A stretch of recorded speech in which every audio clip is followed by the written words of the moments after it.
नमस्कार, आप देख रहे हैं एबीपीएल न्यूज और मैं आपके साथ हूं हिमानी। लोकसभा चुनाव की तारीखों का ऐलान चुनाव आयोग आज दोपहर 3 बजे करने जा रहा है। इसके साथ ही राज्यों में विधानसभा चुनाव की तारीखों की भी घोषणा होगी।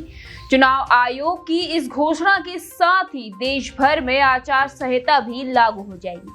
ऐसे में आइए जानते हैं कि चुनाव आचार संहिता क्या होती है, इसे कौन लागू करता है, इस दौरान कौन से काम बंद और कौन से कार्य जारी रहते हैं। चुनाव आयोग ने देश में स्वतंत्र और निष्पक्ष चुनाव कराने के लिए कुछ नियम बनाए हैं। आयोग के इन्हीं नियमों को आचार संहिता कहते हैं। लोकसभा विधानसभा चुनाव के दौरान इन नियमों का पालन करना सरकार, नेता और राजनीतिक दलों के लिए जरूरी होता है। इलेक्शन कमीशन भारत के संविधान के अनुच्छेद 324 के अधीन संसद और राज्य विधानमंडलों के लिए स्वतंत्र, निष्पक्ष और शांतिपूर्ण निर्वाचनों के आयोजन के लिए अपने संवैधानिक कर्तव्यों के निर्वहन में केंद्र और राज्यों में सत्तारूढ़ दल और चुनाव लड़ने वाले प्रत्याशियों से इनका पालन सुनिश्चित करता है। यह भी सुनिश्चित किया जाता है कि निर्वाचन के प्रयोजनार्थ तंत्र का दुरुपयोग न हो। आचार संहिता लागू होते ही सरकारी कर्मचारी चुनाव प्रक्रिया पूरी होने तक निर्वाचन आयोग के कर्मचारी बन जाते हैं। आचार संहिता सभी राजनीतिक दलों की सहमति से लागू एक सिस्टम है। चुनाव आयोग जब चुनाव की तारीखों की घोषणा करता है, उसी के साथ ही आचार संहिता भी लागू हो जाती है। साथ ही आचार संहिता निर्वाचन प्रक्रिया पूरी होने तक लागू रहती है, या दूसरे शब्दों में कहे तो आचार संहिता चुनावी परिणाम आने तक लागू रहती है। चुनाव प्रक्रिया पूरी होते ही आचार संहिता भी समाप्त हो जाती है। आपको बता दें कि कोई आम आदमी भी इन नियमों का उल्लंघन करता है तो उस पर भी आचार संहिता के तहत कार्रवाई होती है। इसका मतलब यह है कि यदि आप अपने किसी नेता के प्रचार में लगे हैं, तब भी आपको इन नियमों को लेकर जागरूक रहना होगा। कोई राजनेता आपको इन नियमों के इतर काम करने के लिए कहता है तो आप उसे आचार संहिता के बारे में बताकर ऐसा करने से मना कर सकते हैं, क्योंकि ऐसा करने पर तत्काल कार्रवाई होती है। उल्लंघन करने पर आपको हिरासत में भी लिया जा सकता है। आचार संहिता लागू होने के बाद किसी भी सरकारी अधिकारी, कर्मचारी की ट्रांसफर पोस्टिंग सरकार नहीं कर सकती।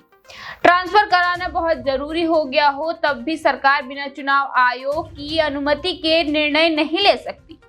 इस दौरान राज्य के मुख्य चुनाव आयुक्त जरूरत के हिसाब से अधिकारियों की ट्रांसफर पोस्टिंग कर सकते हैं। आपको बता दें कि आचार संहिता लागू होने के बाद सभी सरकारी संपत्तियों से 24 घंटे के अंदर समस्त प्रचार सामग्री, पोस्टर, बैनर, पैम्पलेट हटाए जाएंगे। सरकारी कार्यालयों, सभागारों, अधिकारों के कक्षों में लगी सभी जीवित राजनीतिक महानुभावों की फोटो भी हटाई दी जाएगी। केवल राष्ट्रपति और राज्यपाल की फोटो लगी रह सकती है। दूसरा, लोक संपत्तियों, बस स्टैंड, सड़क, सार्वजनिक चौराहों, बिजली के खंभों, अंडरपास से 48 घंटे के अंदर समस्त प्रचार सामग्री, पोस्टर, बैनर हटाए जाएंगे। अपने निजी भवन पर बैनर, झंडा, कटआउट इत्यादि प्रतिबंधित नहीं है, बशर्ते भवन स्वामी ने ये काम अपनी इच्छा से किया हो। अधिकतम 3 झंडे लगाए जा सकते हैं।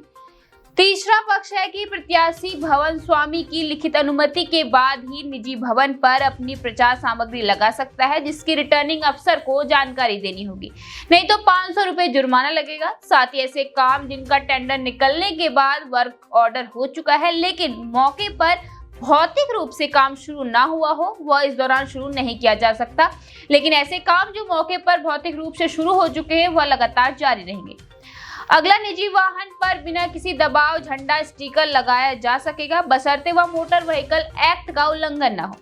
मतदान वाले दिन मतदाता अपनी पोलिंग बूथ से 200 मीटर दूरी तक वाहन ले जा सकते हैं। पोलिंग बूथ के 100 मीटर की दूरी में निर्वाचन संबंधी अधिकारी, कर्मचारी को छोड़कर अन्य सभी व्यक्तियों के मोबाइल फोन का इस्तेमाल निषिद्ध रहेगा। इसके अलावा किसी भी रैली या जनसभा में उम्मीदवार द्वारा टोपी, मुखौटा, स्कार्फ बांटा जा सकता है, जिसको उम्मीदवार के खर्चे में जोड़ा जाएगा, लेकिन साड़ी, धोती, शर्ट बांटे नहीं जा सकते। इसी प्रकार देवी देवताओं के फोटो वाले स्टिकर, डायरी, कैलेंडर बांटा जाना भी प्रतिबंधित है। ऐसा किया जाना धारा 171B आईपीसी के तहत मतदाता को रिश्वत देने की श्रेणी में शामिल किया जाता है।